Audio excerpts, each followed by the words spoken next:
పేదవాడి పక్షాన నిలబడతాం, ప్రజా గొంతుకై నినదిస్తాం. వాయిస్ ఆఫ్ వాయిస్లెస్, తెలుగువారి మనస్సాక్షి సాక్షి టీవీ. సాక్షి టీవీ ప్రసారాల కోసం మీ స్థానిక కేబుల్ ఆపరేటర్ను వెంటనే సంప్రదించండి. రాష్ట్రంలో ఆటవిక పాలన సాగుతోందనడానికి మరో నిదర్శనం. రాష్ట్రంలో శాడిస్ట్ ప్రభుత్వం రాజ్యం ఏలుతోంది అనడానికి నిలువుటద్దం. కృష్ణా జిల్లా గుడివాడలో సాక్షాత్తు జిల్లా ప్రథమ పౌరురాలు, జెడ్పీ చైర్పర్సన్, బీసీ మహిళ ఉప్పాల హారికపై టీడీపీ జనసేన గుండాలు విచక్షణారహితంగా మారణాయుధాలతో దాడి చేశాయి. తాలిబన్లు, ఐసిస్, హమాస్, హెజ్బుల్లా ఉగ్రవాదులను మరిపించే రీతిలో పోలీసుల సమక్షంలోనే బూతులు తిడుతూ దాడికి తెగబడ్డారు. బాబు షూరిటీ మోసం గ్యారంటీ కార్యక్రమంలో పాల్గొనడానికి వెళుతుండగా అడ్డుకుని మరి దాడి చేయడం విస్తుగొలుపుతోంది. గుడివాడ మండలం లింగవరంలో చంద్రబాబు ప్రభుత్వ వైఫల్యాలను ఊరూరా ఎండగట్టేలా బాబు షూరిటీ మోసం గ్యారంటీ కార్యక్రమానికి వెళ్తున్న ఉమ్మడి కృష్ణా జిల్లా జెడ్పీ చైర్పర్సన్, బీసీ నాయకురాలు ఉప్పాల హారిక కారుపై టీడీపీ జనసేన మూకలు దాడికి తెగబడ్డాయి. టీడీపీ జనసేన గూండాలు రాళ్లు, కర్రలు, రాడ్లతో పోలీసుల సమక్షంలో దాడులకు తెగబడ్డారు. కారు అద్దాలను ధ్వంసం చేశారు. కారుపై బండరాళ్లు విసిరారు. బీసీ మహిళ అని కూడా చూడకుండా బూతులు తిట్టారు. కారును ముందుకు కదలనివ్వకుండా అడ్డుకున్నారు. గంటన్నర సేపు ప్రాణాలను అరచేతిలో పెట్టుకుని జెడ్పీ చైర్పర్సన్, ఆమె భర్త కారులోనే ఉండిపోయారు. ఈ తతంగం అంతా జరిగాక అక్కడే ఉన్న పోలీసులు తాపీగా అక్కడికి చేరుకుని ఉప్పాల హారికను అక్కడి నుంచి వెళ్లిపోవాలని హుకుం జారీ చేశారు. దాడికి పాల్పడిన వారిని పల్లెత్తు మాట అనకుండా జెడ్పీ చైర్పర్సన్, ఆమె భర్త, వైఎస్ఆర్సీపీ నేతల్ని తప్పుపట్టేలా వ్యవహరించారు. కూటమిపాలనలో మహిళలకు రక్షణ కరువైందని జిల్లా పరిషత్ చైర్పర్సన్ ఉప్పాల హారిక కన్నీటి పర్యంతమయ్యారు. తమను హతమార్చేందుకు ప్రయత్నించారని కంటతడి పెట్టారు.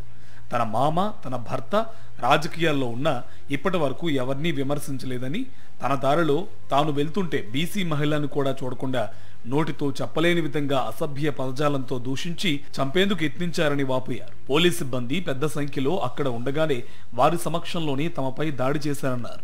చాలా చండాలమైన నీచమైన బూతులు మాట్లాడుతూ రాడ్లు, కర్రలు, కత్తులతో దాడి చేయాలని ప్రయత్నించి కారు అద్దాలన్నిటినీ కూడా ధ్వంసం చేసి ఇష్టం వచ్చిన బూతులు మాట్లాడితే రావే బయటికి అని మాట్లాడుతూ ఇష్టం వచ్చినట్టు గూండాల్లాగా చెలరేగిపోయారు. కాబట్టి ప్రతి మహిళ కూడా ఈరోజు నాకు కాదు జరిగింది అవమానం, ప్రతి మహిళకి జరిగింది. ఈ రాష్ట్రంలో రెడ్ బుక్ రాజ్యాంగం ఎలా నడుస్తుంది అనేది ఈ రోజు ప్రత్యక్ష నిదర్శనంగా ఈరోజు జరుగుతుంది. జిల్లా పరిషత్ చైర్మన్ కే ఇంకా మీరు సెక్యూరిటీ ఇవ్వలేకపోతే ఇంకా సాధారణ మహిళలకి ఏ విధమైన సెక్యూరిటీ అందిస్తారు? ఏ విధమైనటువంటి సమాజంలో ఉంటున్నాము? టీడీపీ నేతలు మద్యం తాగి వచ్చి వీధి గుండాల్లా కర్రలు, రాడ్లతో తమపై దాడి చేసి తమను హతమార్చేందుకు ప్రయత్నించారన్నారు. దాదాపు 400 మంది పోలీసుల సమక్షంలోనే తమపై దాడి చేశారన్నారు పెడన నియోజకవర్గ వైఎస్ఆర్సీపీ ఇన్ఛార్జ్ ఉప్పాల రాము. కారులో తాను ఒక్కడే ఉంటే భయపడేవాడిని కాదని, తన భార్య ఉండడంతో ఆందోళన చెందానన్నారు. దాడికి పాల్పడిన వారిని వెంటనే అరెస్ట్ చేయాలని ఆయన డిమాండ్ చేశారు. ఒక బీసీ మహిళకే ఇవాళ రక్షణ కల్పించలేకపోయింది ఈ ప్రభుత్వం.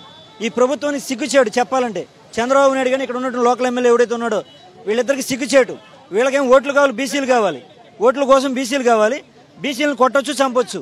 గంటన్నర సేపు మమ్మల్ని కారులోనే చుట్టూ గుమ్ముగూడి 400 మంది రౌడీ మొక్కలు వచ్చేసి మరి పచ్చిబూతులు తిడుతూ రాడ్లు కళ్ళతో దాడి చేశారు. మేము అంటే ఆడపిల్ల ఉంది, ఆవిడని కాపాడుకోవాలనే ఉద్దేశంతోనే మేము డోర్ కూడా దింపకుండా కారులోనే కూర్చున్నాం.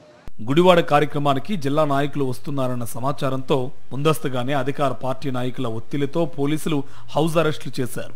మాజీ మంత్రి పేర్ని నాని, పామర్రు మాజీ ఎమ్మెల్యే కైలే అనిల్ కుమార్, పార్టీ నియోజకవర్గ సమన్వయకర్త పేర్ని కృష్ణమూర్తులను పోలీసులు ముందుగానే మచిలీపట్నంలో హౌస్ అరెస్ట్ చేశారు. కేవలం గుడివాడలో వైఎస్ఆర్సీపీకి వస్తున్న ఆదరణ చూసి ఓర్వలేక టీడీపీ నేతలు గోండాలుగా మారి దౌర్జన్యానికి పాల్పడ్డారు. విషయం తెలుసుకున్న వైఎస్ఆర్సీపీ అధినేత వైఎస్ జగన్ వెంటనే జెడ్పీ చైర్పర్సన్ ఉప్పాల హారికను ఫోన్లో పరామర్శించారు. హారికతో మాట్లాడి ఘటన వివరాలు తెలుసుకున్నారు. బీసీ మహిళపై జరిగిన పాశవిక దాడిని తీవ్రంగా ఖండించారు వైఎస్ జగన్.